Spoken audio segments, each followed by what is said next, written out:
Hi, എൻ്റെ പേരാണ് റയീസ്. ആ കാണുന്നതാണ് എൻ്റെ ഓട്ടോറിക്ഷ. യെസ്, കോഴിക്കോട് സിറ്റിയിലാണ് ഞാൻ ഓട്ടോ ഓടിക്കുന്നത്. ഒരു ദിവസം കോഴിക്കോട് സിറ്റിയിൽ ഓട്ടോ ഓടിച്ചു കഴിഞ്ഞാൽ നമുക്ക് എത്ര രൂപ ഉണ്ടാക്കാൻ പറ്റും? പക്ഷേ ഈ വീഡിയോ അതിനുള്ളതല്ല. വേറൊന്നും കൊണ്ടല്ല, ഞാൻ ഇന്ന് വെറും 3 മണിക്കൂർ മാത്രമേ ഡ്യൂട്ടി എടുത്തിട്ടുള്ളൂ. ഞാൻ അതിനെക്കുറിച്ചൊരു വീഡിയോ അടുത്ത് ചെയ്യുന്നതാണ്. ഇതാണ് നമ്മുടെ റെയിൽവേ സ്റ്റേഷൻ. റെയിൽവേ സ്റ്റേഷനിൽ അത്യാവശ്യം പണി നടക്കുന്നത് കൊണ്ട് കുറച്ച് സ്ഥലമുള്ളൂ ഇപ്പം.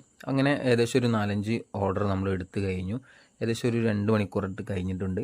പിന്നെ നമ്മൾ നേരെ പിന്നെയും ഓടി റെയിൽവേ സ്റ്റേഷനിൽ തന്നെ എത്തി. അങ്ങനെ ഏകദേശം ഒരു 3 മണിക്കൂറായപ്പം ലാസ്റ്റ് ഒരു ഓർഡർ എടുത്ത് ഞാൻ നേരെ വീട്ടിലേക്ക് തിരിച്ചു. അപ്പം നമുക്ക് കുറച്ച് സാധനങ്ങളൊക്കെ വാങ്ങാനുണ്ടായിരുന്നു. അങ്ങനെ ഞാനിതാ മാർക്കറ്റിലെത്തിട്ടോ.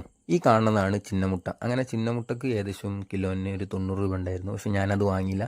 ഞാൻ കുറച്ച് കോഴി വാങ്ങി. ഈ വെട്ടുന്ന കോഴി നമുക്കുള്ള കേട്ടോ. അങ്ങനെ കോഴിയൊക്കെ വാങ്ങി നേരെ പച്ചക്കറി വീട്ടിലെത്തി. പച്ചക്കറിയൊക്കെ വാങ്ങി. അപ്പോൾ നമ്മൾ ഓട്ടോറിക്ഷൻ്റെ ഓണിന് ചെറുതായിട്ട് സൗണ്ട് കുറവുണ്ടായിരുന്നു. അപ്പോൾ അത് നന്നാക്കി. അങ്ങനെ ഓണൊക്കെ നന്നാക്കി കഴിഞ്ഞ് ഈ ഓടി വരുന്നതാണ് നെയ്മർ, അഥവാ പെങ്ങടെ കുരുപ്പ് ഫൈസി.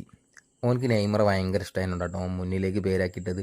അങ്ങനെ കുറച്ചൊക്കെ കഴിഞ്ഞപ്പം ഫുഡായി. അങ്ങനെ ഫുഡ് കഴിക്കാൻ വേണ്ടി നമ്മൾ നേരെ ഫുഡൊക്കെ എടുത്ത് വന്ന് ഇരുന്ന് ഫുഡ് കഴിച്ച് അങ്ങനെയാണ് ആലോചിച്ച് നമുക്ക് പർച്ചേസിങ്ങിന് പോകണമല്ലോ എന്ന്. അങ്ങനെ ഞാനും എൻ്റെ ഭാര്യയും പർച്ചേസിങ്ങിന് ഇറങ്ങി. ഏകദേശം ഒരു 7 ആയിട്ടുണ്ട് രാത്രി.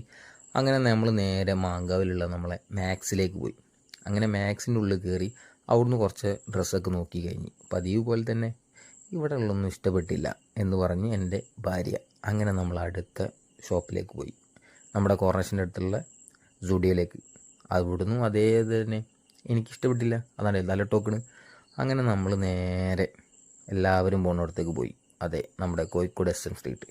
അങ്ങനെ അവിടെ എത്തിയപ്പോൾ ആദ്യം തന്നെ അത് ഒരു ഫാൻസി കയറിയിട്ട് ഇത് വാങ്ങി, തലയിടുന്ന ഈ സാധനം. അവിടുന്ന് അത് കഴിഞ്ഞ് പുറത്തിറങ്ങിയപ്പോൾ അടുത്ത ഷോപ്പ് കയറി. ഭാഗ്യത്തിന് അവിടുന്ന് ഈ ഡ്രസ്സ് അവൾക്ക് ഇഷ്ടപ്പെട്ടു. അങ്ങനെ പുറത്തിറങ്ങിയപ്പോഴാണ് ഞാൻ ആലോചിച്ചത് ഓട്ടോറിക്ഷ തുടയ്ക്കാൻ വേണ്ടിയിട്ട് ഒരു തുണി വാങ്ങണമല്ലോ എന്ന്. അങ്ങനെ ആ തുണി വാങ്ങി പുറത്തിറങ്ങിയപ്പോഴാണ് നല്ല ബാഗി ജീൻസ് അവിടെ വിൽക്കുന്നത് കണ്ട്. അങ്ങനെ ബാഗി ജീൻസ് 2 വാങ്ങി. ഒന്നിന് 450 രൂപയാണ്. ഒന്ന് എനിക്കൊന്ന് അവൾക്കും വാങ്ങി.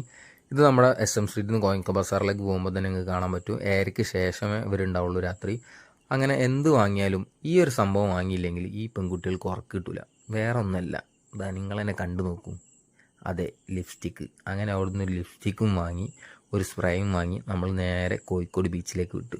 അപ്പോൾ കോഴിക്കോട് ബീച്ചിൽ നിന്ന് എന്ത് കഴിക്കും എന്നുള്ള ഒരു കൺഫ്യൂഷനിലായിരുന്നു. അങ്ങനെ ബബിൾ ടീ കുറേ കാലമായി പറയുന്നു. അങ്ങനെ ഒരു ബബിൾ ടീ വാങ്ങി കൊടുത്തു. അങ്ങനെ ബബിൾ ടീയും കുടിച്ച് നമ്മൾ നേരെ വീട്ടിലേക്ക് പോയി. അപ്പോൾ നമുക്ക് അടുത്ത വീഡിയോയിൽ കാണുന്നവരെ എല്ലാവർക്കും ബായ്.